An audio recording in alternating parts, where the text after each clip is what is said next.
So లోపలికి రాగానే ambience అయితే అదిరిపోయిందని చెప్పొచ్చండి. చాలా చాలా బాగుంది. ఈ కలర్ కాంబినేషన్స్ కావచ్చు, ఈ ఆంబియన్స్ కానీ చాలా చాలా బాగుంది.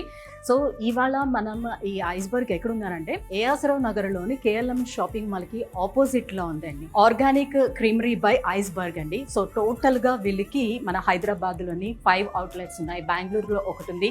సో నెక్స్ట్ డిసెంబర్ 14th మనకి చందానగర్లో ఓపెన్ చేయబోతున్నారు. అలాగే విజయవాడలోని 27th డిసెంబర్ 27th కూడా ఓపెన్ చేయబోతున్నారు. సో నార్మల్గా మనం తినేటువంటి ఐస్ క్రీమ్కి ఈ ఆర్గానిక్ ఐస్ క్రీమ్కి ఏంటి డిఫరెన్స్ అనేది ఇవాళ నేను మీకు ఎక్స్ప్లెయిన్ చేస్తాను.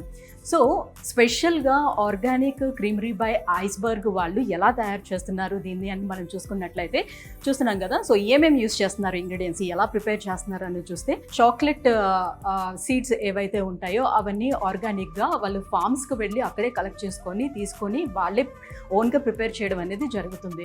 అండ్ దేశీ మిల్క్ని యూస్ చేస్తున్నారు. సో మామూలుగా ఐస్ క్రీమ్స్లో మనకి vegetable oils and palm oils అలాంటివన్నీ యూస్ చేస్తారు కాబట్టి థ్రోట్ ఇరిటేట్ అవుతూ ఉంటుంది. వేరాజ్ ఇక్కడ ఆర్గానిక్గా వీళ్ళు తయారు చేస్తుంది ఏంటి అని అంటే ఆర్గానిక్ బటర్ని యూస్ చేస్తున్నారనమాట. అందుకే మనం అది టేస్ట్ చేసేటప్పుడు కూడా ఆ ఫ్లేవర్ మనకి ఆ క్రీమీనెస్ కూడా మనకి బాగా తెలుస్తుంది.